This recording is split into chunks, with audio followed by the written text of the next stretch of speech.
I'm going to show you today a few tips for a hamstring stretch that I bet you've done before or that you've seen before. That's a very common thing to do, very easy thing to do. You can do it at home. All you need is a strap. So I have here a yoga strap. You can take any other strap, a scarf, anything. It doesn't really matter.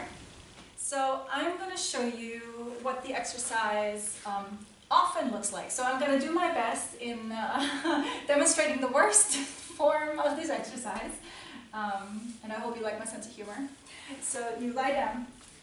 So this is something like this, right? One leg up in the air, foot in the strap. Okay. So I'm going to tell you right away what I don't like about this, and you might have guessed. First of all, this leg is bent. This leg is bent. My lower back is on the floor. And my neck and shoulders are pretty tight. Okay, so that's obviously not comfortable, and I can assume that if you look like that in that exercise, you are actually not comfortable, right? So the first premise that I want you to understand or look at is that you don't have to be uncomfortable. You don't have to be in pain, I should say. When you do a stretch. Actually, it's much more helpful if you are kind of sort of enjoying the stretch. It feels good to stretch out, to lengthen, to free up that tension and that tightness. So let's look at each of those things that you could improve on in that stretch. So we're going to lie down again. You're going to bring your right foot into the strap and extend it up into the air. So if you can at all, keep that bottom leg long and straight on the floor, okay? Actually, I want you to think of reaching the left heel on the floor vigorously forward so that my heel actually comes up a little bit, you see that, and my thigh is as low to the ground as absolutely possible. That will lengthen the front of this hip here, okay? And my toes, my left toes are pointing straight up to the ceiling. Very often we turn the foot slightly out, and if the foot is loose, it's even more obvious. So turn the toes directly up to the ceiling. It rolls your thighs slightly inward, but it changes how your pelvis is positioned in that exercise. So that's really important, that bottom leg. Now the second one is the lifted leg. I want you to try and keep it as straight as absolutely possible, right? And I know that if your hamstrings are tight, you're not going to be able to keep it up here. You're going to maybe have it down here, and that's okay. I want you to just really, really reach the foot away from you into the strap. We always think that it's about pulling the leg in, right? So we pull it in, we let the knee bend, and we hope for a stretch, sort of. But now I'm actually losing the stretch here because I bent my knee. So by straightening my knee, even though it moves further away from me, I feel a better stretch. Now, you might feel the stretch anywhere. You might feel it in your calf, in the back of the knee, or in the back of the thigh. Any of those places are totally good. Now, often, if you tend to have your knee bent and you can't fully straighten it, you feel it mostly right in the back of the knee. And the reason for that is that there are muscles coming from the hamstrings across the knee that attach on the calf. And then there are muscles coming from the calf that cross the knee and attach to the backs of the thighs. So back here, there's a ton of muscles back here, and ligaments and tendons. So it's normal that you would feel a lot of stretch there, okay? So we're nice and patient, and we're gonna just let the leg come a little bit further away so that we're not in pain, and we can actually have a good time.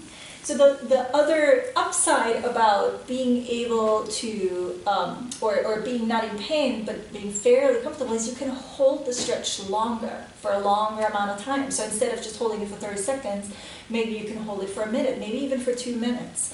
I would definitely recommend hold the stretch for longer. Try to stay there longer, because your muscles, your whole tissue will have time to open up. It takes some time. Good. Otherwise, when you come up and you stop the stretch, like a rubber band that you just pulled apart, it will just go right back to that tightness where it was before. So you didn't create any change. You spent 30 seconds in pain, and then you didn't get anything out of it. Boo! We don't like that. Okay. So the next thing, now that the left leg is straight and the right leg is straight, Now let's look at the neck and shoulders. So often, again, if your hamstrings are tight, it pulls your chin up and your shoulders up. So first just try to bring your chin down towards your chest, see if that helps. And also slide your hands further down. You don't have to reach up there because you have the strap. That's what the strap is for, right? So just slide your hands down until your shoulders can rest on the floor, your collarbones are nice and wide, and then you can still gently pull if you like by bending your elbows. That's totally fine. And then keep your chin to the chest. If that doesn't help, if you find, oh my goodness, I'm still so tight here, then just grab a blanket or a little pillow, pull it under your head, and then it should be easier to keep the chin down. All right, one more thing. Check your lower back. So one reason why I don't like too much to bend this knee, the bottom knee, is because it encourages you to bring your lower back to the floor here flat, right? So the lower back is sort of imprinted. Now, this is often where we trick ourselves a little bit, because when I bring my lower back to the floor, see what happens with my lifted leg? I can bring that much closer. So now I have the impression of being nice and flexible, but really all I did, and I'll bring my arm overhead so you can see, all I did was I round my spine. And that's how I give myself the impression of doing a hamstring stretch while I'm not really doing it.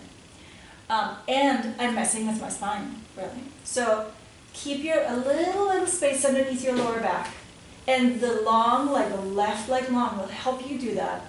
Straighten the right leg, pull the toes down, relax your shoulders, relax and drop the chin to the chest. And then there is just one more last thing, is it could be that the lifted leg, the hip of the lifted leg, is hiking up towards your waist, okay? If that happens, then take your right hand into your right hip and push it away from you to lengthen the waist on that right side. And immediately, if you're holding the strap, maybe in your left hand while you push the right hip away, immediately you should feel much more stretch in the back of the right thigh, okay? So that's another sign that you were cheating a little bit there with the alignment of your pelvis, okay? And that's the hamstring stretch. I hope there is some helpful and some new stuff in there.